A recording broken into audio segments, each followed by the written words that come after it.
Добрый день, уважаемые коллеги! Вас приветствует Комреспубликанский институт развития образования. Сегодня, 23 ноября, мы проводим очередное заседание Республиканского методического объединения учителей истории.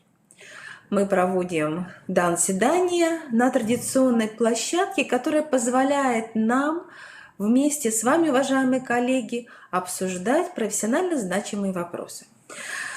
Сегодня Нина Вернотырина, председатель РМО, будет принимать участие дистанционно и при возможности, уважаемые коллеги, будет подключаться к нам для очного такого профессионально важного для нас разговора. Поэтому, Нина Видно, вас приветствую. Мы надеемся, что вы сможете к нам подключиться, и мы вас тоже увидим в нашей онлайн-среде.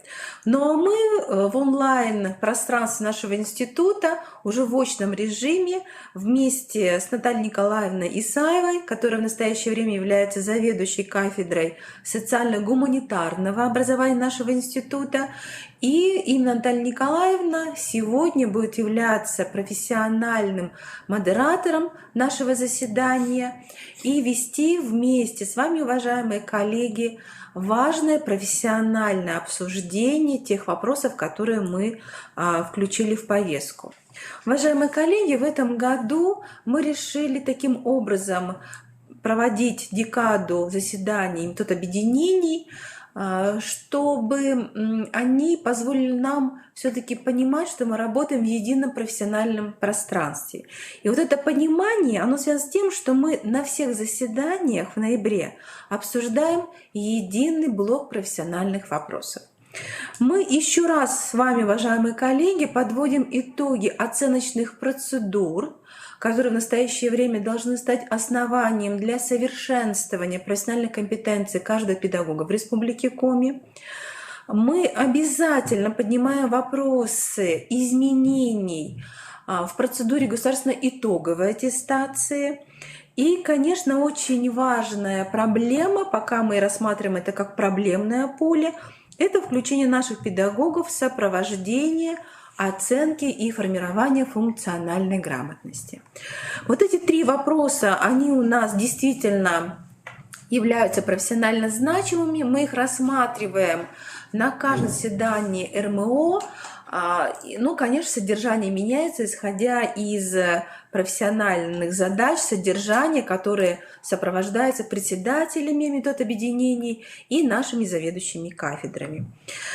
Но очень важно, что мы для вас включили вопрос, связанный, конечно же, с обновлением содержания исторического и обществоведческого образования, его отражение в современных средствах обучения. Это вопрос очень важный, он стал для нас более прозрачным с точки зрения именно тех посылов, которые были озвучены на Всероссийской конференции для методистов по историческим именно наукам. Данная конференция и профессиональное погружение Наталья Николаевна, она приняла именно как уже свою такую основную задачу, будучи на прошлой неделе в Москве на очень важном семинаре, который можно рассматривать именно и как такую всероссийскую конференцию, где собрались все ведущие методисты. Методисты не только системы общего образования, но и все системы непрерывного профессионального образования.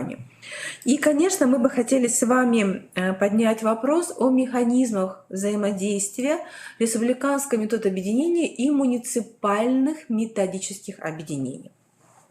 И вот этот вопрос, уважаемые коллеги, он для нас будет носить в настоящее время характер ознакомительный.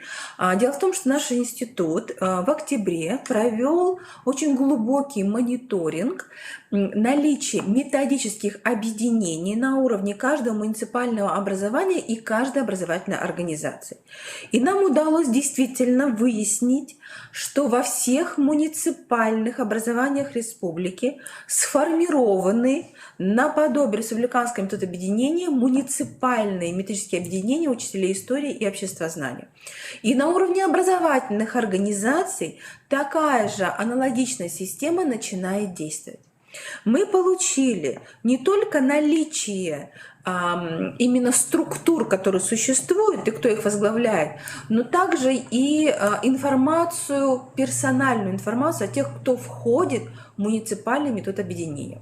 Поэтому, уважаемые коллеги, более детально мы постараемся озвучить его сегодня. Если Нина Вир не сможет подключиться и рассказать о принципах взаимодействия, тогда мы более подробно его осветим на встрече, которую мы обязательно проведем, потому что нам важно рассказать, какая методическая деятельность сегодня осуществляется в муниципальных образованиях и каким образом все-таки наше взаимодействие республиканского метода объединения и муниципального должно работать именно на единый результат. Ну что, Наталья Николаевна, наверное, вам слово для приветствия, еще для, наверное, постановки основных задач. Пожалуйста. Добрый день, уважаемые коллеги. Как уже озвучила Галина Владимировна, действительно, наше сегодняшнее заседание Республиканского методического объединения учителей истории обществознания в основном будет посвящено, конечно же, оценочным процедурам. И 3 основных блока вопроса. Коллеги, кроме того, как уже также озвучила Галина Владимировна, на прошлой неделе мне посчастливилось принимать участие в межрегиональной конференции для специалистов организации дополнительного профессионального образования. И вот тот последний вопрос, который мы включили в повестку, он как раз-таки нацелен на то, чтобы познакомить вас с теми тенденциями, которые прослеживаются в системе образования нашего с вами исторического и обществоведческого. Поэтому вот с позволения Галины Владимировны хотелось бы именно этому вопросу уделить наибольшее внимание, потому что действительно в свете обновления содержания образования, основного общего образования, это наиболее важно на уровне с итогами оценочных процедур. Поэтому, Галина Владимировна... Хорошо, да. Спасибо, Наталья Николаевна. Уважаемые коллеги, у вас есть возможность задавать вопросы Наталье Николаевне, коллегам, которые подключаются, в том числе Нине Вировне, дистанционно. И я хочу ваше внимание обратить, что действительно в наш адрес поступают обращения по поводу именно платформы, на которой проходит республиканский метод объединения. Что эта платформа, она закрыта, не позволяет нам друг друга видеть. Поэтому, уважаемые коллеги, мы уже приняли решение, что начиная с декабря мы будем работать на платформе, которая позволяет работать нам с вами интерактивно и видеть всех участников. Вот сегодня у нас официально принимает участие 38 членов РМО. Уважаемые коллеги, это очень важно. Но исходя из того, что наша платформа Профми не позволяет нам вас видеть, конечно, нам кажется, что мы такие говорящие головы, к сожалению, и не видим вашей профессиональной оперативной реакции. Поэтому, коллеги, приняли ваше предложение, будем уходить именно в рамках заседаний на другую платформу. Это платформа Teams, Zoom, которая позволит нам более профессионально, наверное, качественно проводить заседания с очень оперативной обратной связью. Вот такое предложение, если вы тоже одобрите, я бы хотела, чтобы в дальнейшем мы с вами уже встречались вот именно в таком очном режиме, несмотря на то, что мы будем территориально находиться далеко. Ну что, коллеги, позвольте мне тогда представить информацию, важную для профессиональных решений, которые должны приниматься на уровне республиканского методического объединения и транслироваться на уровень муниципалитета. Итак, уважаемые коллеги, я хочу внимание обратить, что, конечно, мы все с вами понимаем, что сегодня реализация федерального проекта «Современная школа» выстроила систему, которая позволяет нам осознать, что обновление содержания образования сегодня это главная задача, которая способствует именно достижению высокого уровня качества образования. Поэтому с точки зрения федерального проекта «Современная школа» изменение инфраструктуры образовательных организаций, изменение подходов к научно-методическому сопровождению педагогов – это результат, который в настоящее время рассматривается как результат, который достигли все субъекты Российской Федерации. Сегодня на уровне Российской Федерации в каждом субъекте созданы центры непрерывного повышения профессионального мастерства, которые сегодня являются центрами единой федеральной системы научно-методического сопровождения педагогических работников. И в нашем институте, уважаемые коллеги, с 1 сентября уже активно действует и себя зарекомендовал профессионально очень на высоком уровне Центр непрерывного повышения профессионального мастерства, в котором и работают созданные в этом году предметные кафедры. Поэтому мы должны понимать, что в институте появились центры методического сопровождения педагогов по каждому учебному предмету.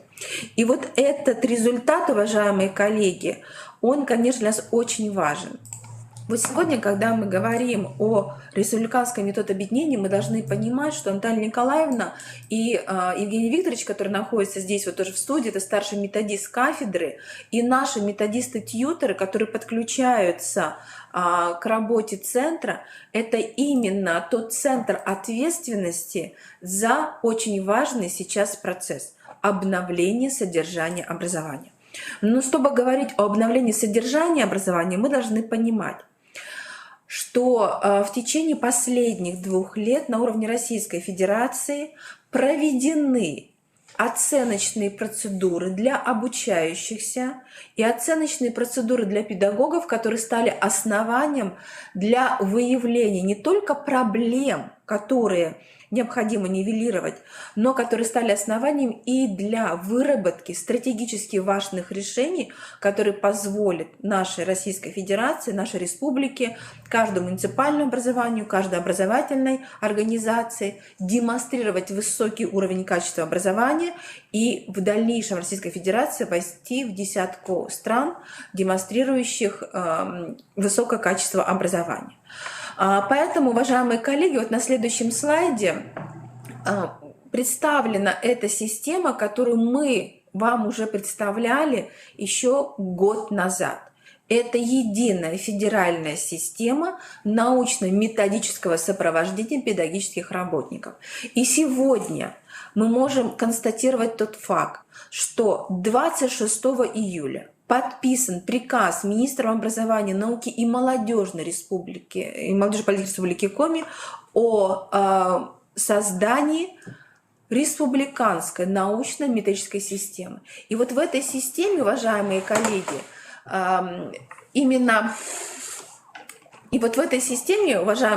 мы видим, что Институт развития образования и Центр являются именно центрами ответственности. И в этом же приказе отмечено, что все республиканские методические объединения сегодня являются центрами, через которых позиционируются уже не задачи методические, а позиционируются именно те профессиональные решения, которые позволяют каждому педагогу оценить, что он в центре внимания и что в данном случае ему оказывается непрерывная методическая помощь. Вот такой центр. Мы сегодня находимся как раз в пространстве нашего института, обновленного, поэтому, коллеги, приглашаем вас. Мы очень надеемся и все-таки лелеем эту надежду, что будем встречаться с вами очно. Вы увидите обновленное пространство нашего института, которое действительно вот из этих фотографий уже стало видно, что это уже та реальность, которая есть. И вот здесь мы должны говорить, что благодаря оценочным процедурам сегодня мы знаем все профессиональные дефициты педагогов республики, которым необходимо оказать адресную методическую поддержку и выстроить индивидуальный образовательный маршрут. Поэтому, уважаемые коллеги, мы должны понимать, что нам все понятно с точки зрения оценочных процедур, которые происходят на уровне выявления дефицитов в образовательных результатах. Но теперь мы должны с вами тоже понять, что вместе с вами, только вместе с вами, мы будем проводить работу по выстраиванию индивидуальных образовательных маршрутов для тех педагогов, историков и педагогов, которые в настоящее время ведут учебный предмет обществознания, для того, чтобы они чувствовали себя комфортно, профессионально успешными именно сегодня в образовательном пространстве. Итак, коллеги, индивидуальный образовательный маршрут педагога. Сегодня это цель, которая стоит именно перед нами. В этой связи, уважаемые коллеги, мы хотим вам продемонстрировать, что действительно сегодня в Институте развития образования есть уже элементы системы методического сопровождения педагога. Я очень хочу, чтобы вы все знали о наличии платформы «Личный кабинет педагога». У нас будет возможность, и мы в дальнейшем на следующем заседании более подробно его представим. В этом личном кабинете у нас как раз располагаются учебные карты занятий для педагогов, которые формируются на основе выявленных профессиональных дефицитов педагогов. Наши педагоги в прошлом году принимали участие, и благодарим всех педагогов, которые принимали участие в этом исследовании, в исследовании Федерального института оценки качества образования. Этот институт имеет валидированные диагностики, которые для нас послужили основанием именно выявления дефицитов предметных и методических. И вот на этом основании у нас Наталья Николаевна, и она об этом более подробно расскажет, выстраивает индивидуальные маршруты для тех педагогов, которые в настоящее время имеют низкий уровень, критический уровень сформированности профессиональной компетенции. И здесь, уважаемые коллеги, обращаемся ко всем вам. Кафедра будет обращаться ко всем членам РМО именно с профессиональным предложением выступить в роли профессиональных методистов-тьюторов с точки зрения именно формирование и новых форм сопровождения педагогов, в том числе проведение и стажировок на уровне ваших образовательных организаций, потому что, на наш взгляд, именно вот такое взаимодействие педагогического сообщества, оно позволяет, конечно, намного быстрее улучшать свои результаты педагогу.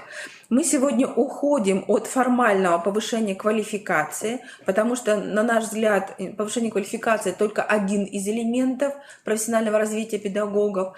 И мы разнообразим учебные занятия для педагогов в форме и консультаций, индивидуальных и групповых, как я уже сказала, в форме стажировок, в форме профессиональных семинаров, вебинаров. Поэтому, уважаемые коллеги, нам предстоит очень серьезная совместная работа, и мы надеемся, что вот это изменение методического пространства, оно, конечно, повысит и ваш уровень. Не случайно вы знаете, что уже в этом году планируется все-таки принять долгожданный документ о введении 2 должностей: учитель-наставник и учитель-методист. И, конечно, мы предполагаем, что все члены республиканского метода объединения, они в обязательном, наверное, порядке будут, в инициативном хотя порядке, будут претендовать именно на эту должность. Поэтому здесь, я думаю, что нам работа предстоит совместно. Наша традиционная модель, она, конечно же, позволяет нам говорить, что у нас профессиональная коллаборация, она отражает и возможности нашей цифровой образовательной среды. Да, много ресурсов, которые сегодня в республике созданы институтом, но здесь мы должны понимать, что задача стоит и по формированию именно цифрового следа педагога для того, чтобы действительно облегчить именно формирование вот таких индивидуальных контентов для каждого педагога. Итак, уважаемые коллеги, еще раз внимание хотим обратить: выявление дефицита, далее формирование учебной карты занятий для педагога, для того, чтобы дефицит нивелировать, формирование индивидуального маршрута для педагога и выход на такую диагностику, которая позволит нам действительно сказать, что сегодня наши педагоги — это педагоги, которые готовы реализовывать уже обновленное содержание образования. Поэтому, коллеги, здесь я думаю, что механизм нам понятен. На чем мы хотим остановиться сейчас? Действительно, федеральная оценка качества образования, она очень детализирована, и мы видим, что педагоги через эту диагностику проходят, и мы, конечно, будем рекомендовать всем педагогам, мы надеемся, что все члены РМО прошли эту диагностику. потому что в настоящее время всех тех, которых в дальнейшем будем приглашать на роль методистов-тьюторов, именно в совместных проектах с Академией просвещения, они должны пройти диагностику для того, чтобы мы понимали, на каком уровне находятся наши и члены методических объединений, те, кто в дальнейшем будет претендовать вот на эту новую роль. Но мы видим, что через эту диагностику выявляются не только дефициты предметные, но и выявляется потребность в профессиональном развитии. Мы понимаем, что сегодня охват педагогов, которые прошли эту диагностику, у нас составил только 10% от всех учителей истории, поэтому здесь есть над чем работать. Но мы понимаем именно проблематику, которая важна для федерации, для нас. Посмотрите, пожалуйста, какие потребности есть. Это обучение метапредметным навыкам, это методы индивидуального обучения. Конечно же, это практики оценивания учащихся, это анализ и использование результатов оценочных процедур и так далее, и так далее. Вот это все вместе с вами, уважаемые коллеги, мы должны рассматривать именно как задачи с точки зрения их рассмотрения на заседаниях метод объединений. Поэтому, конечно, вот данные сборники – это сборники статистические, но в то же время мы понимаем, что в этих сборниках сегодня очень важный материал, который должен послужить для именно глубокой аналитической работы. Сегодня очень важно еще раз внимание обратить на проект, который существует у нас в республике. Это адресная методическая поддержка школ достижений предметных результатов по учебным предметам, по истории в том числе. И мы сегодня видим, что в рамках именно этого предмета, прошу прощения, вернусь назад, в рамках именно этого предмета мы проделали очень большой путь по включению программ повышения квалификации в федеральный реестр программ. Этот путь для нас был очень важным. Уважаемые коллеги, сегодня на уровне Российской Федерации принято решение, что все курсы повышения квалификации, которые разрабатываются в институтах развития образования и которые в дальнейшем предлагаются педагогам, они должны быть включены в федеральный реестр программ повышения квалификации. Этот федеральный реестр – это единая система, такая хорошая экспертная система, которая позволяет говорить об актуальности программ раз и позволяет еще раз внимание обратить, что эти программы проходят 3 вида различных экспертиз на федеральном уровне.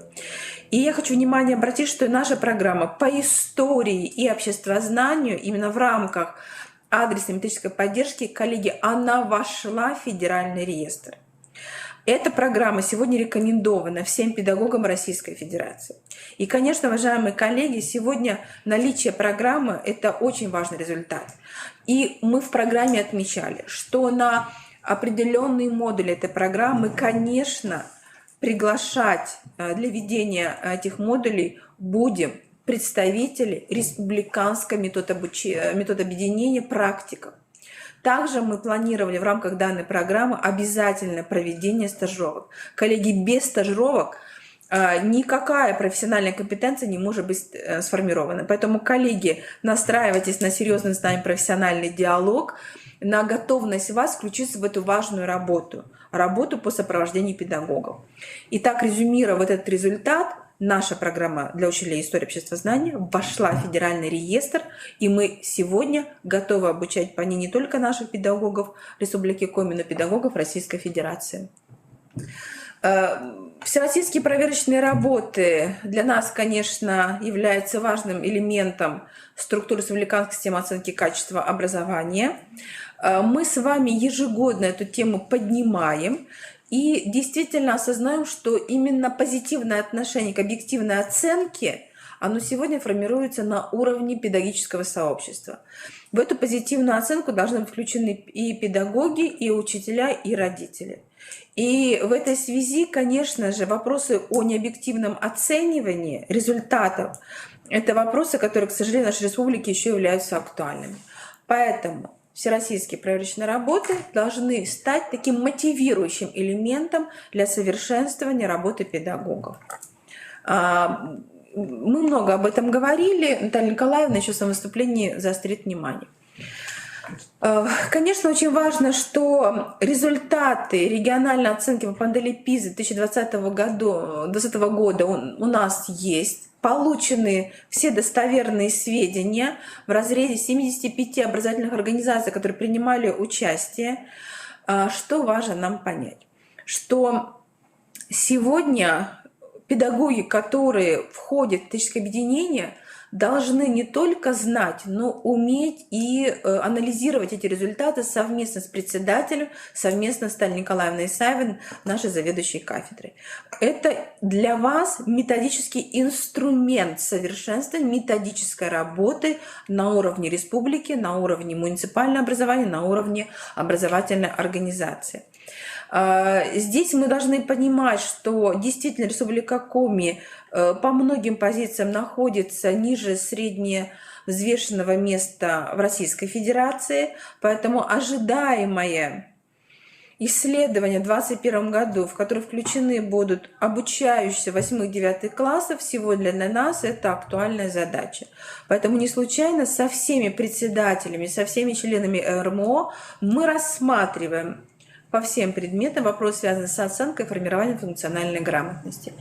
Действительно, в этом году республика вошла в очень большой федеральный проект по сопровождению педагогов и обучающихся. Сегодня мы отдельно об этом расскажем, представим платформу, которую мы создали, но понимая, что решая задачи федеральные, мы должны дойти до каждого педагога, до каждого обучающегося, который должен понимать, каким образом сегодня обновилось содержание образования, каким образом сегодня функциональная грамотность вошла именно в систему образования как такая естественная процедура, естественное вообще пространство. Функциональная грамотность теперь это тренд 21 века. Поэтому о функциональной грамотности надо говорить с педагогами, надо общаться с родителями, и мы сегодня проводим действительно методическую работу по изменению отношений к самому даже понятию и самому, наверное, даже понятийному ряду, который включает в себя понятие функциональной грамотности.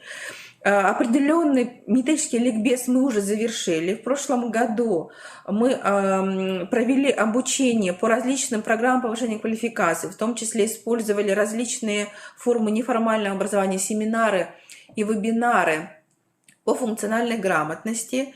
Я могу сказать, что в рамках курса повышения квалификации Академии Минпросвещения мы обучили более 700 человек по функциональной грамотности.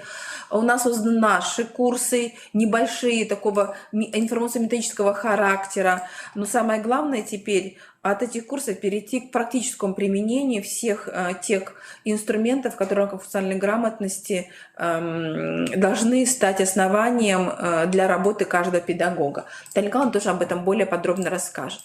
Поэтому, естественно, мы можем сравнивать, можем демонстрировать, какое место мы занимаем. 486 у нас баллов, место, к сожалению, не очень высокое, но здесь дело не именно в месте, а именно в мотивации каждого педагога. Для того, чтобы обучающийся понимал, каким образом сегодня система образования изменилась, и что именно система образования дает ему практически навык успешного продвижения по жизни, конечно, надо понять, что дойти до этого он может только, я имею в виду ученик, вместе с педагогом, вместе с родителями. Поэтому я еще раз хочу сказать, что вместе с вами предстоит очень большая работа мотивирующего характера.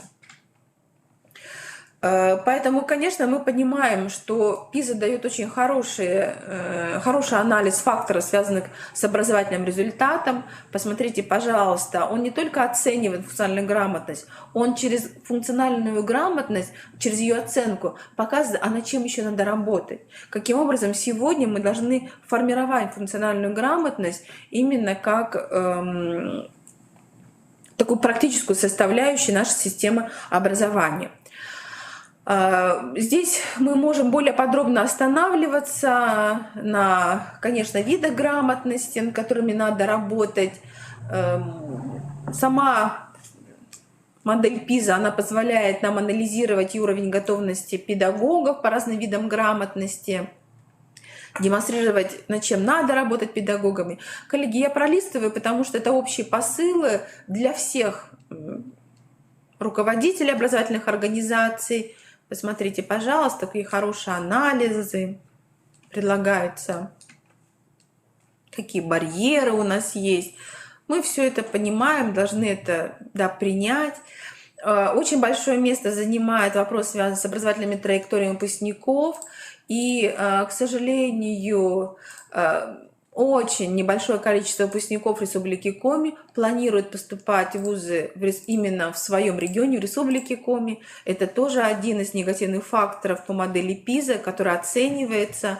Поэтому, уважаемые коллеги, каждый элемент исследований ПИЗа, он очень комплексный.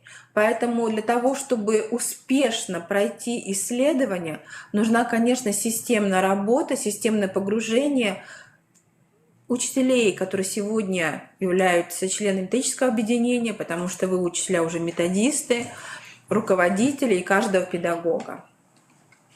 Вот посмотрите, да, на что можно внимание обращать. Поэтому это все важно. Эти презентации мы уже представляли, рассказывали, потому что результаты уже появились в марте. Мы провели более 3 семинаров, совещаний этому посвящено.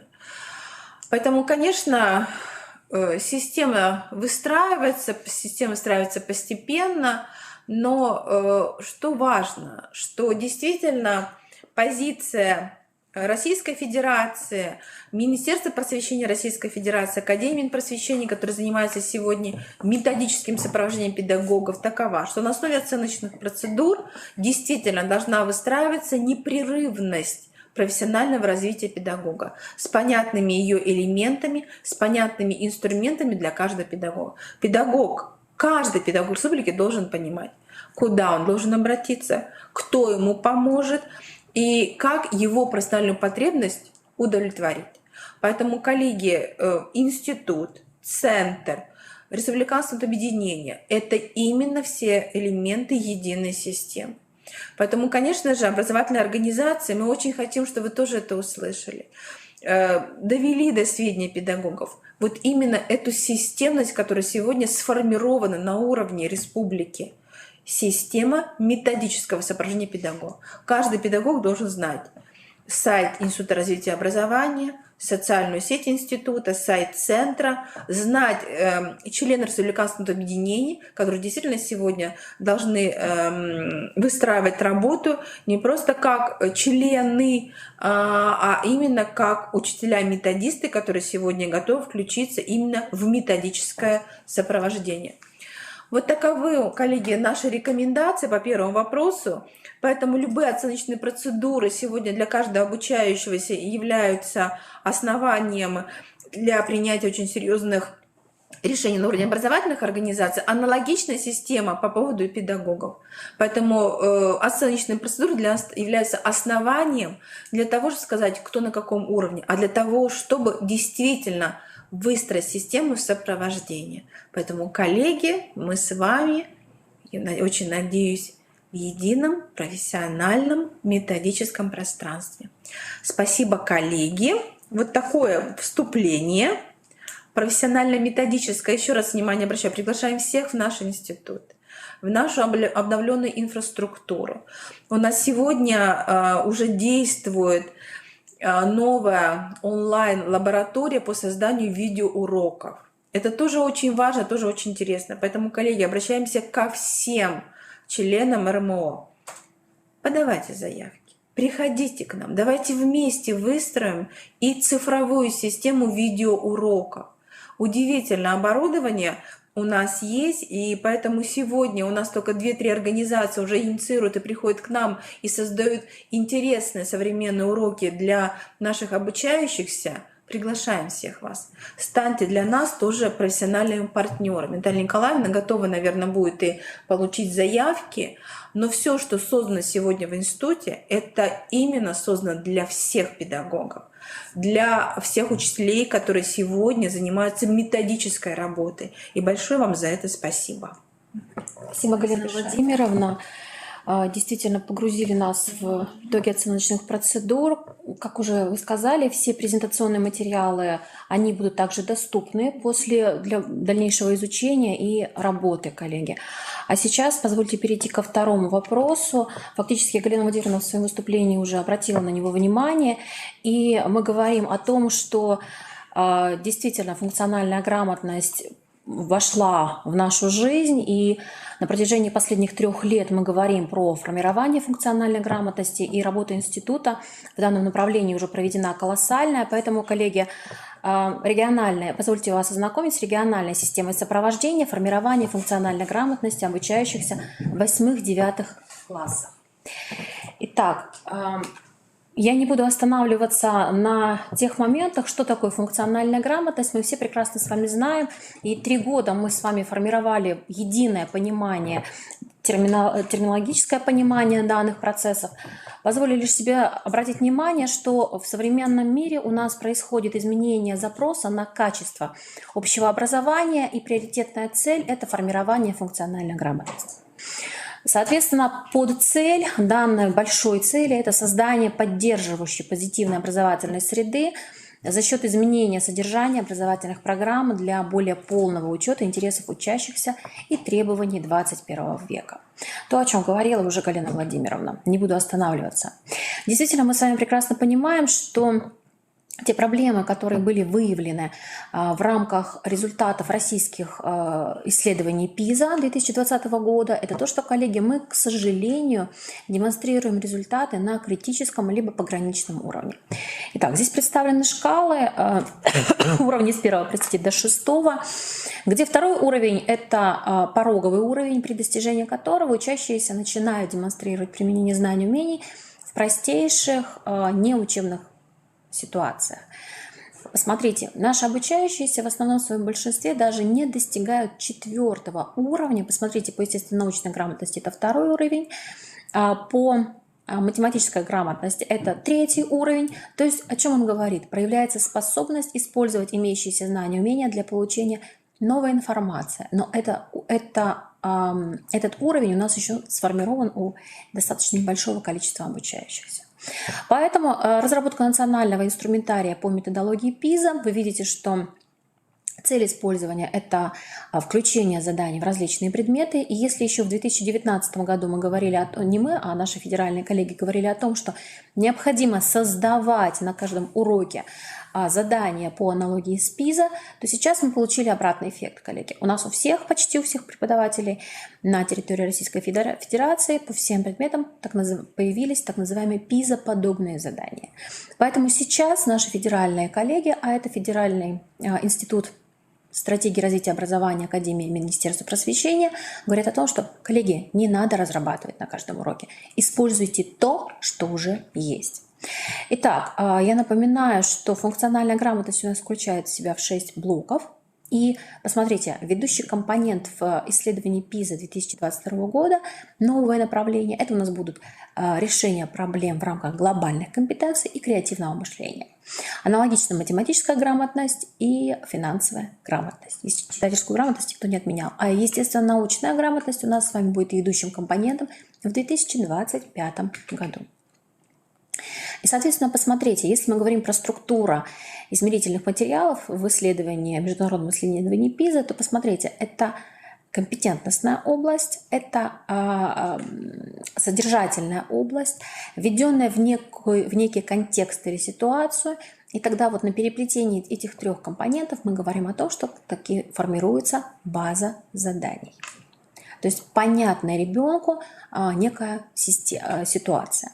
Итак, какова же модель сопровождения выстроилась? В 2021-2022 учебном году наш с вами учебный год начался с того, что 14, помимо 1 сентября, с 14 сентября вышло письмо Департамента государственной политики и управления в сфере общего образования о необходимости создания или принятия комплекса мер, разработки комплекса мер, направленных на формирование и оценку функциональной грамотности обучающихся. В связи с этим был издан приказ за подписью Натальи Владимировны Якимовой 17 С сентября 2021 года, номер 605. Коллеги, краткая выдержка. Что же в этом приказе такого эпохального? Во-первых, у нас сформирована региональная команда, то есть рабочая группа на уровне министерства под предводительством Натальи Владимировны. Разработан уже на сегодняшний день региональный план мероприятий. Этот региональный план, причем, коллеги, он утверждается не только на уровне субъекта Российской Федерации, он утверждается Министерством просвещения Российской Федерации. И сегодня буквально на ВКС связи с представителями, с директором Департамента государственной политики и управления в сфере общего образования мы, собственно, услышали о том, что наш региональный план утвержден на уровне, повторюсь, Российской Федерации. В сентябре, в начале октября месяца была проведена колоссальная работа по формированию пула муниципальных координаторов и, соответственно, формированию муниципального плана мероприятий. Все мы прекрасно знаем, надеюсь, что и вы знаете, что уже на уровне каждой образовательной организации назначены такие же ответственные, и в данный комплекс мер у нас вовлечены все учителя и обучающиеся 8-9 классов. Вы видите, как представлена структура управленческой модели сопровождения формирования оценки функциональной грамотности на республиканском уровне, на муниципальном и уровне образовательной организации.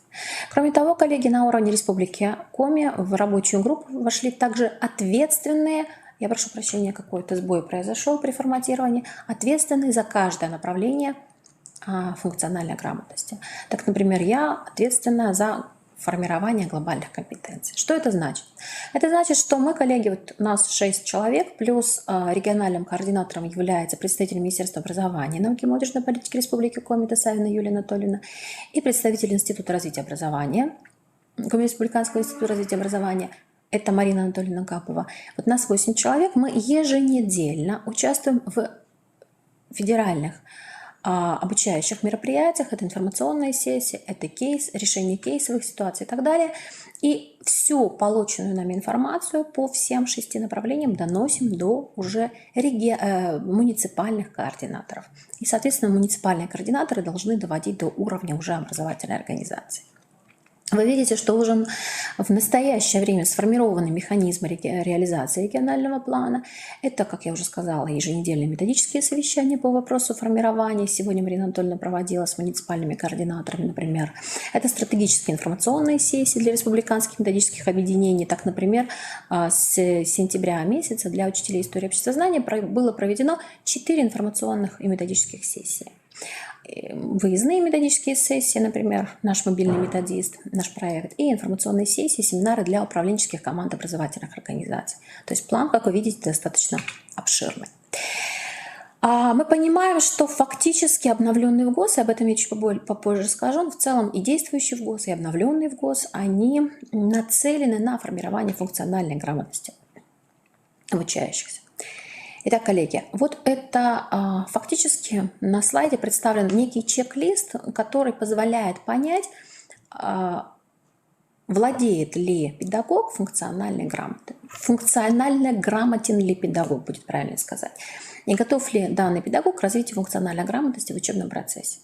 Коллеги, в какой бы аудитории я не показывала данный слайд, то как минимум 5 из 7 или 6 из 7 пунктов у нас с вами выполняются, условия выполняются. Я не буду останавливаться на этом слайде, потому что в рамках форума я останавливалась, про него говорила, и буквально недавно в рамках одной из информационных сессий повторюсь, что презентации будут вам доступны, и поэтому вы сможете провести такой вот самоанализ. Далее, эффективные педагогические практики. Коллеги, опять-таки же повторю, что нет ничего, все новое – это хорошо забытое старое. По факту, успешная деятельность – это приобретение опыта. Есть у нас такое. Оценочная самостоятельность. Коллеги, еще в мою бытность школьником они были. Интеграция знаний, общеметодологические подходы. Коллеги, я всегда говорю, что предмет истории обществознания – это благодатное поле для выстраивания межпредметных взаимодействий. С каким бы предметом мне не предложили в свое время провести открытый урок, либо совместный урок, с любым предметом можно. С физикой, да без проблем. Как мне говорили, а с физикой ты не сможешь. А смогу. Законы Ньютона. Без проблем. Открытый урок. Учение в общении, коллеги, учебное сотрудничество, да испокон века оно у нас с вами было и так далее. Поэтому фактически я говорю о том, всегда говорю во всех аудиториях, что мы уже занимаемся формированием функциональной грамотности и креативного мышления. Но при этом на уровне федерации и на республиканском уровне у нас создано информационно-методическое сопровождение. Позволю себе остановиться на пока что еще региональном сопровождении. Итак, у нас создан портал формирования и оценка функциональной грамотности обучающихся. На известном можете зайти по хэштегу, либо же, простите, по QR-коду, коллеги, либо же на всем нас с вами хорошо известной платформе конференции и форумы, республиканские конференции и форумы. Ну и кроме того, есть прямая ссылочка в правом слайдере на заглавной странице сайта Института развития образования. Здесь представлена вся актуальная информация по формированию функциональной грамотности. Кроме того, на портале Единой системы электронного обучения edu.rcomi.ru у нас разработан открытый курс «Функциональная грамотность обучающихся. Основные подходы к формированию и оценке». Коллеги недавно очень сильно испугались. Чему? Тому, что получили письмо, где всех педагогов 8-9 классов обязали пройти данный открытый курс. Коллеги, посмотрите, содержание открытого курса – это вам известное содержание. Для того, чтобы закончить курс, то есть если вы работали с нами совместно в течение прошлого года, как минимум прошлого года, то вы легко и свободно, потратив 10-15 минуток своего времени, пройдете итоговое тестирование, итоговое анкетирование и, соответственно, получите сертификат о том, что вы прошли обучение на онлайн-курсе. А для чего это делается? Коллеги, для того, чтобы актуализировать ваши знания по теме функциональной грамотности. Кроме того, если мы говорим про федеральных коллег, то здесь мы прекрасно с вами понимаем, что это, конечно же, банк заданий на странице флагмана разработчика. Идея функциональной грамотности – это страничка Института стратегии развития образования, где представлен банк заданий с 5 по 9 классы по 6 видам грамотности. Кроме того, коллеги, на уровне федерации также у нас создан с вами портал «Единое содержание общего образования» ecu.ru. Данный портал очень интересен. Почему? Потому что здесь представлена вся актуальная информация в целом по системе общего образования. Здесь представлены и рабочие программы и так далее. Коллеги, рекомендую зайти. Действительно актуальная информация и достаточно интересно поданная. Кроме того, издательство «Просвещение» совместно с Институтом стратегии развития образования создало серию «Функциональной грамотности. Учимся для жизни». Интересно. На портале, на сайте издательства «Просвещение» можно ознакомиться с, хотя бы в ознакомительном, не обязательно покупать данное издание, можно просто ознакомиться. Далее. Также к этому процессу подключился Федеральный институт педагогических измерений, который у себя на сайте выкладывает открытый банк заданий для оценки, в данном случае приведен пример естественно-научной грамотности, но и всех остальных грамотностей тоже. Коллеги, обращаю внимание на электронный банк заданий для оценки функциональной грамотности, который размещен на всем нами с вами хорошо известном портале РЭШ, Российская электронная школа.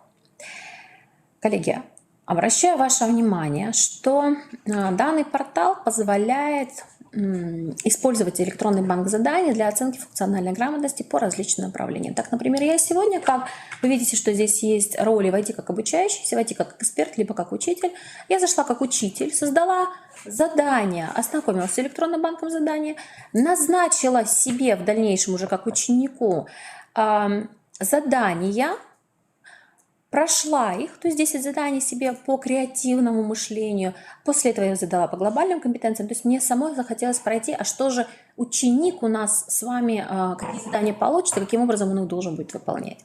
Ну и далее, смотрите, после того, как я как ученик уже, как учитель я себе назначила, как ученик я прошла, и, соответственно, система часть заданий мне проверила в очном формате автоматически, часть заданий мне пришли от меня как ученика, мне как учителя. То есть все достаточно понятно, все достаточно логично.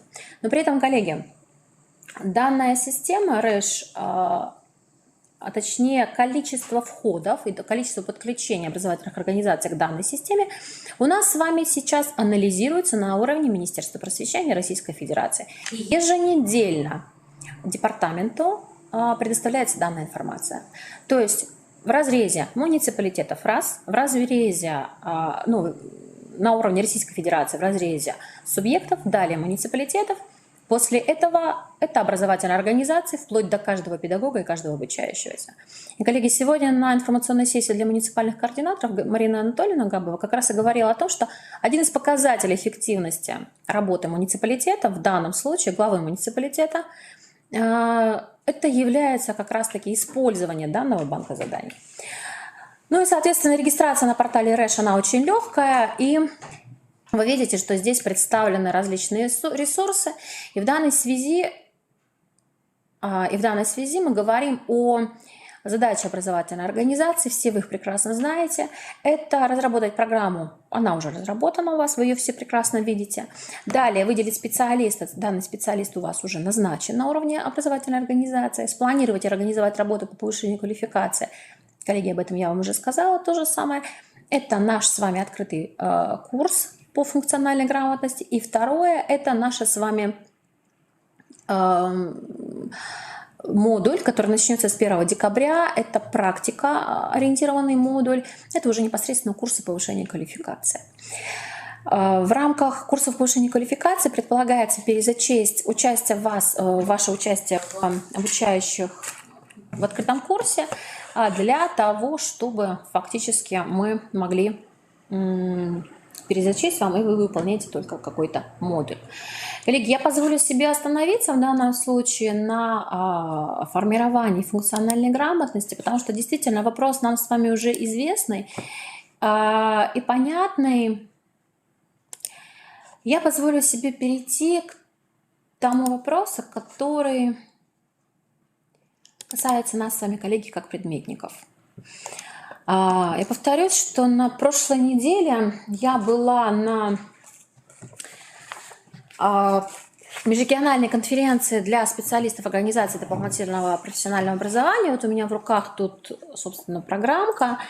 Длилась она у нас 3 дня. Нас погружали в проблемы преподавания учебных предметов истории, обществознания. В том числе говорили про то, профессор Высшей школы экономики проводила с нами такой тренинг, как меняется профессиональная роль учителя в нынешних условиях, что такое образовательные результаты, понятие функций. А в целом перед нами выступали представители Академии Минпроса, представители Министерства просвещения Российской Федерации и представители коллективов авторов, разработчиков наших учебников, учебно-методических комплексов. Коллеги, я позволю себе очень кратко озвучить лишь некоторые моменты, потому что все те проблемы, которые озвучивали наши с вами федеральные товарищи, будем рассматривать более подробно в рамках дальнейшей серии обучающих семинаров и иногда тренингов, иногда кейсов в рамках деятельности кафедры социально-гуманитарного образования. Итак, коллеги, мы говорим о том, что у нас с вами выстраивается современная, единая, динамично развивающаяся система образования России. При этом я позволила себе воспользоваться слайдами наших коллег. В данном случае здесь представлены слайды Дмитрия Александровича Метелкина, заместителя директора Института стратегии развития образования Российской академии образования, который выступал перед нами по системе обновленного ВГОС. Так вот, я сейчас даже процитирую, что, как сказал Дмитрий Александрович, если в ГОС, да, у нас есть правовые нормы, да, у нас есть федеральный закон об образовании, который говорит о том, что должно быть выстроено единство образовательного пространства на территории Российской Федерации. Да, у нас есть статья 43 в Конституции, которая гарантирует общедоступность и бесплатность различных уровней образования. При этом, коллеги, как сказал Дмитрий Александрович, если в ГОС не регулирует данные процессы, то мы говорим о том, что система рассыпается. И я сейчас процитирую то, что сказал у нас заместитель директора Института стратегии развития образования. Коллеги, я очень сомневаюсь, что в Российской Федерации достаточное количество профессионалов своего дела. То есть учителей, которые смогут применять свой опыт на практике. а то есть готовить будущих граждан Российской Федерации. Поэтому недостаточный уровень профессиональных компетенций учителей приводит к тому, что именно ВГОС регулирует единство образовательного пространства как принцип образовательной политики. Это не метафора, сказал Дмитрий Александрович. При этом созданы механизмы обеспечения единства образовательного пространства. И именно эти механизмы обеспечивают выполнение конституционного принципа. Первый механизм – это ВГОС. Второй механизм – это единые подходы. В единых подходах мы понимаем с вами единые подходы к формированию содержания, образования, воспитания детей и молодежи. В данном случае мы понимаем это как примерные рабочие программы учебных предметов. И третий механизм – это единство системы мониторинга эффективности деятельности образовательных организаций. Единство выстроено на уровне на единой линии, образовательная организация, регион, Россия, международные исследования. И именно использование и учитывание этих трех факторов приводит к гарантии равенства ресурсов, условий и возможностей. Поэтому, заканчивая цитату, я, подводя итоги выступления Дмитрия Александровича, можно сказать, что ВГОС – это ключевой регулятор содержания образования. Итак, посмотрите, ВГОС включает в себя 4 компонента. Это образовательные программы. И чуть позже я скажу, что в ближайшее время, буквально к лету 2022 года, Институт стратегии развития образования взял на себя такие обязательства, как разработка примерных основных образовательных программ. А вы помните, что в соответствии с законом с изменениями в законе об образовании, которые были приняты в июле 2021 года, образовательная организация, которая принимает за основу деятельности примерные рабочие программы, может не разрабатывать рабочую программу на уровне образовательной организации. И исходя из этого у нас с вами возникает как раз-таки то единство образовательного пространства. Единые образовательные программы, единые подходы к формированию учебно-методических изданий, это учебники, учебные пособия, единый контрольно-измерительный материал, процедура оценивания качества образования и программы дополнительного профессионального образования. Вот та самая ключевая линия, которая должна быть выстроена на всех 3 уровнях. Вы все прекрасно знаете, что обновленные ВГОС у нас с вами включают в себя 5 основных обновлений. Первое – это приводит стандарты в соответствии с федеральным законом образования Российской Федерации, потому что действительно были внесены изменения. Коллеги, у нас с вами ВГОС был введен, первый ВГОС, ныне действующий. Понятно, что изменения были в 2011 году. Коллеги, по факту прошло 10 лет. Изменилось требования к системе образования, изменились требования к жизни. Поэтому действительно внесены были изменения в закон об образовании, причем уже дважды.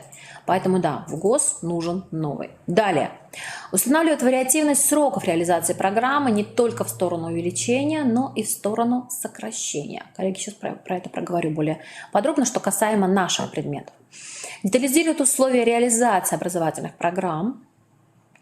Здесь мы говорим про конкретизацию предметных результатов, систематизирует и конкретизирует требования к результатам, соответственно, и оптимизирует требования к основной образовательной программе, рабочей программе. Мы все с вами прекрасно помним, что это и программа воспитания и так далее. Кроме того, у нас с вами мы говорим о том, что достижение цели указа президента, который у нас с вами был сформулирован в 2018 году по обеспечению глобальной конкурентоспособности российского образования, как раз-таки, посмотрите, по новому ВГОС реализуется в том числе через предмет обществознания. Коллеги, что же прописано непосредственно, основные особенности требований к результатам освоения наших с вами предметов? Первое.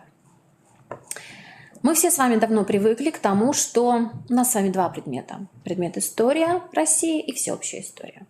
Коллеги, теперь я процитирую опять-таки же Дмитрия Александровича Метелкина, который сказал: один предмет – история. Соответственно, в аттестате у нас с вами будет значиться предмет история. 2 курса плюс пропедевтический модуль для 9 класса история России. Таким образом у нас получается всеобщая история и введение в новейшую историю. Коллеги, здесь, честно скажу, начались колоссальные прения, колоссальные обсуждения, потому что, во-первых, возник вопрос. Если это пропедевтический курс, мы сейчас говорим про модули для 9 класса, введение в новейшую историю России, фактически, как Дмитрий Александрович сказал, коллеги, вы хотели, чтобы выпускник 9 класса знал всю историю России до сегодняшнего времени? Мы пошли вам навстречу, мы добавили этот пропедевтический курс. Тогда у коллег возник следующий вопрос. То есть, да, мы пошли вам навстречу. Коллеги задают резонный вопрос. Тогда каким образом будет выставляться отметка в аттестат? На что Метелкин ответил просто, Дмитрий Александрович. Выводится средняя история России, всеобщая история и введение в новейшую историю. Мы говорим, стоп, это пропедевтический курс. За счет каких часов он будет реализован? На что нам отвечает? Это курс, который будет реализовываться за счет часов, за счет части, формируемой участниками образовательного пространства. Тогда возникает следующий вопрос. Если есть образовательные организации,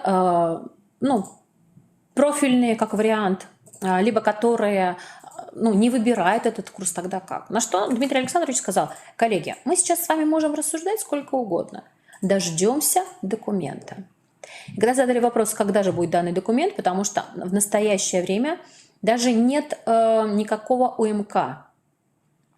И каким образом формировать представление обучающихся о введении в новейшую историю России, то есть мы им говорим про 19 век, мы их погружаем в 19 век, всеобщая история России, и параллельно, коллеги, коль скоро говорят, что это пропедевтический модуль, то этот модуль предполагается не менее чем на 12 часов. Я напоминаю, что историю России мы с вами заканчиваем Первой мировой войной. И, соответственно, 100 лет мы с вами должны будем уложить в 12, мы с вами реалисты, то, скорее всего, в 17-18 часов в 9 классе. В какое полугодие это делать и каким образом? И опять-таки же, если это пропедевтический модуль, то каким образом отметка этого модуля будет каким образом будет проводиться итоговая аттестация в рамках этого модуля? И второе, собственно, каким образом учитываться будет данная отметка в общей череде отметок. Поэтому, коллеги, вопросов очень много, но ждем документа. И, как нам сказал Дмитрий Александрович, до конца этого календарного года документ с разъяснениями должен появиться.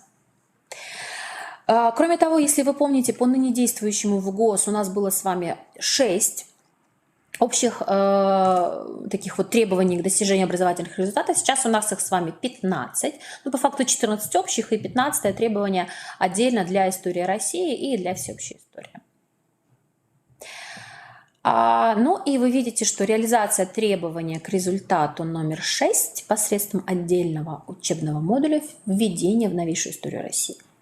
То есть 3 огромных изменения, которые произошли у нас с вами по ВГОС по курсу истории. Что касается курса обществознания, здесь все гораздо, с одной стороны, легче, с другой стороны, интереснее, я бы так сказала. У нас с вами стало 16 общих конкретизированных требований к 7, к достижению образовательных результатов по предмету обществознания, и происходит усиление в требованиях к образовательным результатам смысловых акцентов на финансовой, налоговой грамотности. Коллеги, с 6 класса у нас с вами вводится понятие налоговая грамотность, антикоррупционные и антиэкстремистские идеологии, практические навыки формализованной коммуникации. Причем формализованная коммуникация у нас с вами вводится теперь еще и в учебнике, в задание учебника. Потому что понятное дело, что мы с вами помним из курса педагогики, что если мы закладываем какое-то требование, то есть цель, планируемые результаты, и, соответственно, у нас должна быть выстроена некая деятельность по формированию данного планируемого результата. А кроме того, коллеги, мы должны этот планируемый результат зафиксировать и оценить. Далее, что еще происходит? Какие изменения? Обновление содержания общего образования как инструмент повышения качества образования. Вы видите прекрасно, что в 2021 году обновлены ВГОС начального общего, основного общего образования. В 2022 году, коллеги, будет обновлен ВГОС среднего общего образования и программа среднего общего образования. Я напоминаю, что по федеральным государственным образовательным стандартам основного общего образования не предполагается, у нас с вами предполагается базовое профильное изучение, 2 уровня изучения, базовое и профильное изучение на таких предметах, как математика, физика, химия, наши предметы не предполагаются. Но Дмитрий Александрович сказал, что он не видит смысла профилизации наших с вами предметов истории обществознания на уровне основной школы, но в рамках ГОС среднего общего образования предполагается введение 2 уровней: основного, то есть базового и профильного для предмета история и для предмета обществознание.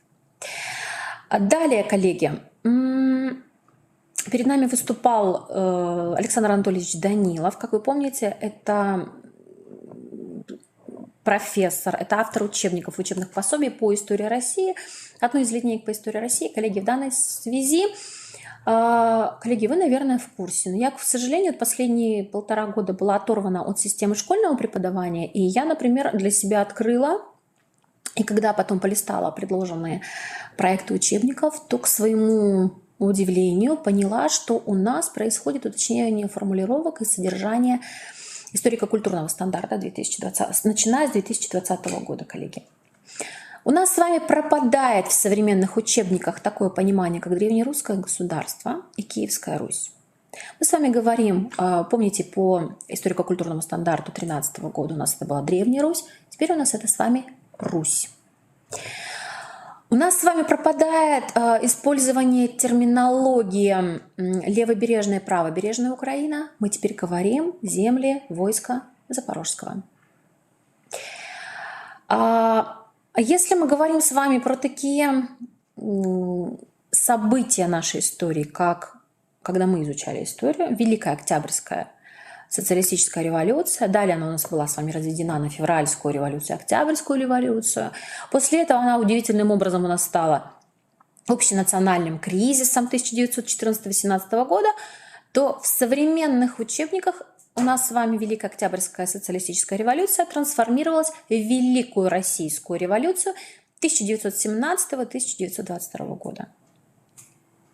Ну и вы видите, что аналогичных изменений у нас с вами претерпели такие термины, как тоталитарный, политический режим в Советском Союзе. То он у нас был авторитарным, то он был у нас просто политическим режимом, потому что не политкорректно было говорить, что это тоталитаризм либо авторитаризм. То теперь у нас это с вами не режим ни в коем случае, а политическая система Советского Союза. И именно вот данных установок придерживаются современные авторы современных учебников. В этой связи, опять-таки же, у коллег возник вопрос, а что же мы будем делать-то на ЕГЭ, когда у нас дети будут писать? Нам сказали, все просто. Мы просто не будем засчитывать их как правильные ответы. Ну, то есть нельзя написать тоталитарный политический режим в СССР. Политическая система. Далее, на какие проблемы еще обратили внимание коллеги? Все здорово, но посмотрите, общее количество часов на историю России. Мы говорим здесь только про историю России. В 11 классе у нас 30 часов. И причем, посмотрите, в рамках 30 часов в 11 классе на каждом уроке педагог должен раскрыть 32 термина. 40-45 минут урок. Дидактические единицы для раскрытия на уроке мы должны каждые 1,5 минуты, а то и чаще. Понятное дело, что, коллеги, у нас линейка. То есть мы не привлекаем знания ранее полученных, как это у нас было по концентру, когда мы с вами в 10-11 классе по факту вспоминали, обращались к ранее изученным данным.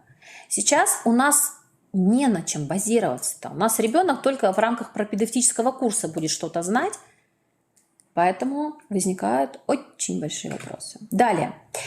Мы говорим о том, что у нас с вами есть концепция преподавания. Да, ввела линейку, но в данном случае они говорят о том, что возможны 2 различных варианта.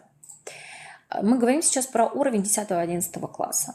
Понятно, что курс «История России», изучаемый в рамках предмета «История» на уровнях основного общего образования в 6-9 классах и среднего общего образования в 10-11 классах, он занимает не менее 2/3 общего объема. материала в часах, но, соответственно, таким образом в 10-11 классе на базовом уровне на изучение истории России отводится не менее 92 часов. Всеобщая история, соответственно, не менее 48. В данной связи мы говорим о том, что на углубленном уровне на изучение истории России в 10 классе отводится не менее 92 часов, ну и также, соответственно, в 11 классе 140 часов. Изучение, повторительный обобщающий курс «История России с древнейших времен до 1914 года». Какие же противоречия, не зависящие от учителя, выделяются нашими коллегами? Первое – ориентировка в ГОС на развитие творческого потенциала личности. Но, как я уже сказала, перенасыщенность текстов конкретикой и частностями. Второе противоречие – это возвращение к линейной системе преподавания истории России в старшей школе, перенос содержания истории 20 века в 10-11 класс, но при этом введение в 9 классе, как я уже говорила, модуля по истории России в 20 веке. Выход есть, как сами разработчики говорят. Коллеги, мы можем апеллировать к ранее изученным данным. Например, вспоминаем, в начальной школе у нас был пропедевтический курс в рамках предмета «Окружающий мир». То есть в 9 классе мы с вами будем апеллировать вот к тому модулю. И, конечно же, курс на развитие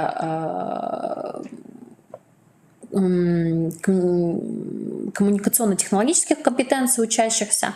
Но при этом, посмотрите, даже на уровне федерации отмечается, что отсутствует современная, качественная образовательная платформа в системе подготовки педагогических кадров.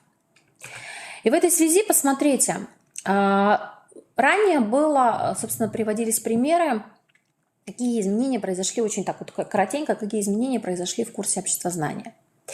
Сейчас я позволю, курсе истории. Сейчас я позволю себе на конкретном примере показать, как реализуется принцип в ГОС в предмете обществознания. Во-первых, у нас в данном случае мы говорим про ценности. Мы говорим, что в рамках обновленной модели в ГОС у нас обществознание вводится в 6 классе, ну и на уровне с 6 по 9 класс. Посмотрите. Мы говорим о том, что ценности в 6 классе мы просто даем определение, что такое ценность. Потому что обучающемуся надо ввести это понятие. И на этом останавливаемся. И так аналогично данная логика выстраивается во всем остальным темам и понятиям. В 7 классе мы, уже опираясь на то, что ребенок знает, что такое ценности, то есть у него есть определение, мы говорим о ценности жизни и безопасности, то есть базовые ценности. И, соответственно, посмотрите, у вас на слайде приведено, каким образом данное направление отражено в ГОС, основное общее образование. После этого мы говорим о том, что ребенок должен уметь применять свои ценности в рамках выстроенной системы взаимодействия. И в 8 классе мы уже говорим про ценности сопричастности. У ребенка сформировалось представление, и после этого в 9 классе мы говорим про ценности, связанные с потребностью в самореализации, саморазвитии. И ценность признания меня как части данного общества, полезной части данного общества. И как раз-таки вот про это мы говорим, что 9 класс фактически сами разработчики ОМК говорят: коллеги, по математике каким образом мы проверим, освоил ребенок и не освоил? 2 плюс 2 он может сказать, что 4. В этой связи по истории мы можем проверить, знает ребенок даты или не знает. Но опять-таки же, гордится ли он своей родиной, можем ли мы это замерить? А вот если ребенок готов все полученные знания применять на практике, то есть он знает, что есть великий праздник, День Победы. И не как некоторые блогеры заявлять: а я не знаю, что это за праздник, и я не понимаю ценности данного праздника для формирования личности. Что неужели нашей стране больше нечем гордиться? Я сейчас привела цитату одного из блогеров, достаточно уважаемого, к сожалению, человека современной молодежи. А он должен понимать роль этого праздника. Не только понимать, понимание роли праздника – это 8 класс. Но и быть готовым пойти вместе со своей семьей поучаствовать в бессмертном полку. Рассказать друзьям, коллегам, там, не знаю, найти информацию, захотеть найти информацию про своих родственников, которые участвовали в Великой Отечественной войне и так далее. То есть я не только знаю, я не только умею, но я еще готов применять данные знания. Коллеги, это если очень кратенько все 3 дня и те основные изменения, которые произошли, обновление содержания исторического и обществоведческого образования.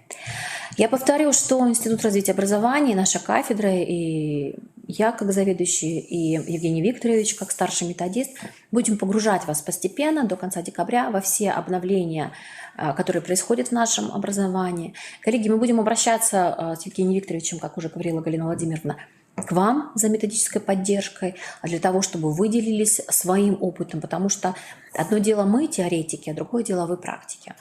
Поэтому, коллеги, к сожалению, мы с вами исчерпали временной ресурс, уже 1,5 часа мы с вами отработали, поэтому я предлагаю те вопросы, которые у нас с вами остались, а это подготовка государственной итоговой аттестации по истории в 2022 году и механизмы взаимодействия республиканских и муниципальных методических объединений. Вместе с Ниной Вировной мы, я надеюсь, Нина Вировна поддержит наше решение, перенесем на декабрь месяц, и уже в декабре с вами проговорим, потому что действительно изменения произошли и в обществознании, и в истории, в государственной итоговой аттестации. И нам бы хотелось тоже донести до вашего сведения и эту информацию.